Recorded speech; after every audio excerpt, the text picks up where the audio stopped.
নমস্কার বন্ধুরা, welcome back to my channel Champa Rannaghar. আজ আমি আপনাদের সঙ্গে শেয়ার করব ব্রেকফাস্ট বা নাস্তার রেসিপি বা টিফিনের রেসিপি। খুবই দুর্দান্ত আর হেলদিভাবে আমার যে সকল বন্ধুরা এত গরমে একটু কম তেল মশলা খেতে পছন্দ করেন আমার আজকের রেসিপি তাদের জন্যে। তাহলে চলুন বন্ধুরা দেখে নিই আমার আজকের রেসিপিটি বানানোর জন্যে আমি চিড়া ব্যবহার করব। চিড়ে দিয়ে আজকের রেসিপিটি আমি তৈরি করব, একদম হেলদি আর টেস্টি। এখানে দেখুন চিড়ে লাগবে 1 বাটি মতো, দেখতেই পাচ্ছেন। চিড়েটাকে আমি নিয়ে নিয়েছি আর চিড়েটাকে খুব ভালো করে 3 থেকে 4 বার জল দিয়ে ধুয়ে নেব। চিড়ের মধ্যে অনেক ময়লা থাকে বন্ধুরা, খুব ভালো করে প্রথমে চিড়েটাকে ধুয়ে নেবেন। দেখুন খুব ভালো করে ধুয়ে নিয়ে জল ফেলে দিচ্ছি। আর বন্ধুরা আমার ভিডিওটি প্রথম থেকে শেষ পর্যন্ত দেখার অনুরোধ রইল। প্লিজ বন্ধুরা সাপোর্ট করবেন আর পাশে থাকবেন। এবার এই জলটাকে আমি খুব ভালো করে ধুয়ে ফেলে দেবো। একদম পরিষ্কার জল চলে এসছে, দেখতেই পাচ্ছেন। এবারে চিড়েটাকে একটু জল ঝারিয়ে অন্য বাটিতে আমি তুলে রাখবো। দেখুন আমি আজকের রেসিপি যেভাবে বানাচ্ছি আপনারাও বন্ধুরা সেইভাবে একবার বানিয়ে দেখবেন আর খেয়ে আমাকে কমেন্ট করে বলবেন যে টেস্ট কেমন ছিল, খেতে কেমন ছিল। অবশ্যই কমেন্ট করে বলবেন বন্ধুরা। চিড়েটাকে আমি 10 মিনিটের জন্য রেখে দিচ্ছি। এখন যে বাটিতে করে 1 বাটি চিড়ে নিয়েছিলাম তার হাফ বাটি নিয়ে নিয়েছি সুজি। এই সুজির মধ্যে আমি যতটা সুজি নিয়েছি ততটাই দিয়ে দিলাম টক দই। এবারে টক দইটাকে খুব ভালো করে চামচের সঙ্গে মিশিয়ে দেবো। তার আগে একটুখানি দিয়ে দিলাম লবণ। খুব ভালো করে টক দই আর সুজিটাকে মিশিয়ে দিচ্ছি। দেখতেই পাচ্ছেন খুবই ঘন ব্যাটার আছে এখন। তো বাটিটা ধুয়ে একটু সামান্য আমি জল দিয়ে দিলাম। এর থেকে বেশি জল কিন্তু দেবেন না বন্ধুরা, তাহলে ব্যাটারটা কিন্তু পাতলা হয়ে যাবে। দেখতেই পাচ্ছেন। এখন এটাকে আমি সরিয়ে রাখবো, 10 মিনিট রেস্টে রেখে দেবো। বন্ধুরা এই নাস্তাটা খেতে কিন্তু খুবই টেস্টি ছিল। এখন দেখুন সুজিটা ঠিক ভালোই ভিজে গেছে। সুজিটাকে আমি অল্প জল দিয়ে একটা মিহি পেস্ট বানিয়ে নেব। বন্ধুরা খুব বেশি জল দেবেন না, সামান্য জল দিয়ে সুজিটাকে মিহি পেস্ট বানিয়ে নিতে হবে চিড়েটাকে। এবারে দেখুন যে সুজিটা আছে সুজির মধ্যে চিড়ের পেস্টটাকে দিয়ে দেবো। দেখতেই পাচ্ছেন অল্প জল দিয়েই কিন্তু বন্ধুরা চিড়ের পেস্টটাকে করবেন। দেখতেই পাচ্ছেন।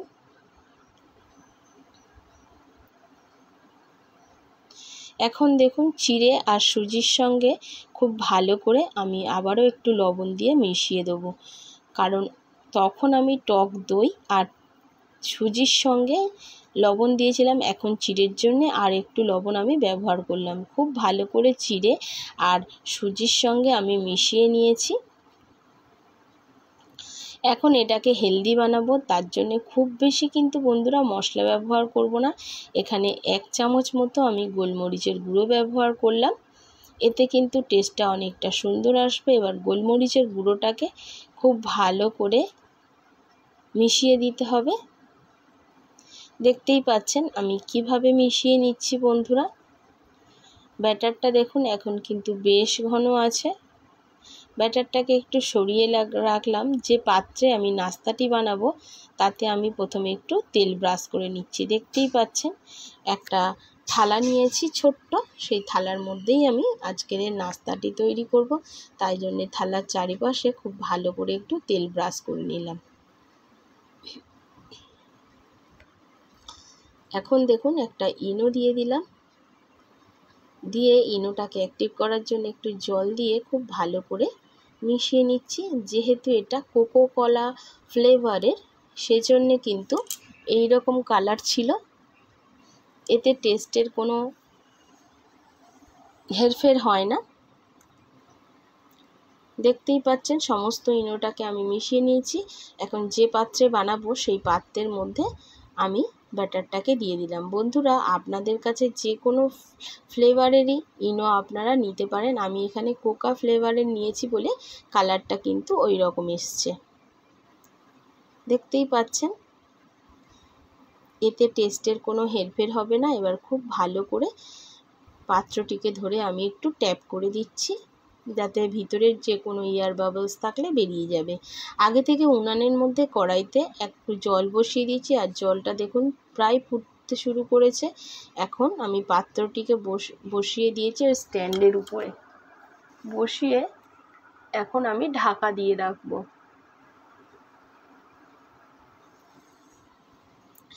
হয়ে গেছে, দেখতেই পাচ্ছেন 15 মিনিট পর ফিরে এলাম।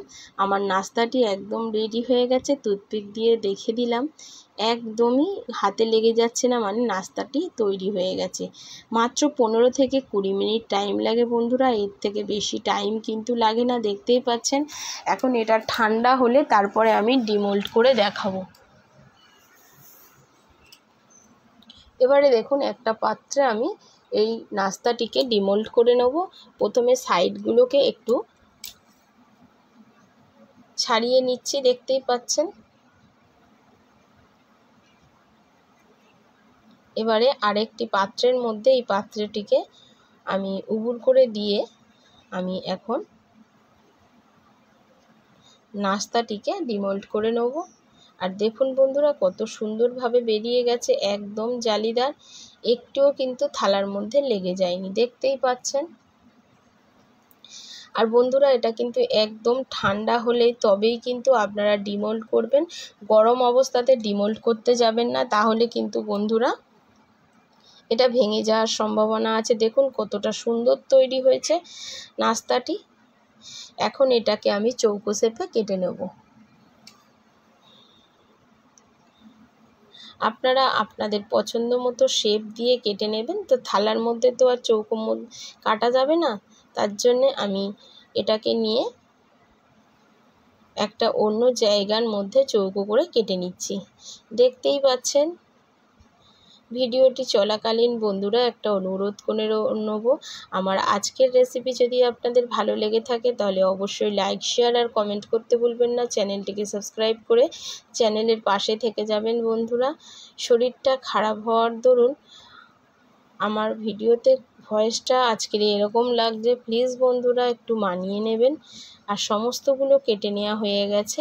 এখন এগুলোকে একটু স্পাইসি বানিয়ে নেব, তার জন্য একটা প্যান বসিয়ে নিয়েছি। আর প্যানের মধ্যে দিয়ে দিচ্ছি বন্ধুরা 1 চামচ মতো সর্ষের তেল।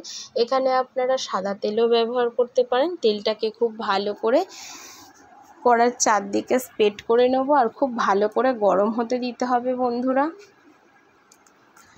প্লিজ বন্ধুরা সাপোর্ট করবেন আর পাশে থাকবেন। তেলের মধ্যে দিয়ে দেব সাদা জিরে ফোড়ন, দিয়ে দেব সাদা তিল ফোড়ন, দিয়ে দেব কিছু কারি পাতাকে কুচি করে নিয়েছি, আর কিছু কাঁচা লঙ্কা। অবশ্যই এগুলো ফোড়নে ব্যবহার করবেন, এতে এই নাস্তাটার টেস্ট কিন্তু 10 গুণ বেড়ে যাবে বন্ধুরা। এবারে এইগুলোকে একদম লো ফ্লেমে ফ্রাই করবেন বন্ধুরা, আর তেল দেবেন না। এই সামান্য 1 চামচ তেলেই কিন্তু আপনার এই নাস্তাটা একদম চটপটা টেস্টি হয়ে যাবে। আর একটু লালচে লালচে করে এগুলোকে ভেজে নেবেন এপিট ওপিট করে বন্ধুরা। দেখুন লো ফ্লেমে রেখে এপিট ওপিট করে আপনারা একটু ভাজবেন, দেখবেন হালকা লালচে হয়ে যাবে। আর এই যে কারি পাতাগুলো একদম মচমচে ভাজা হয়ে যাবে।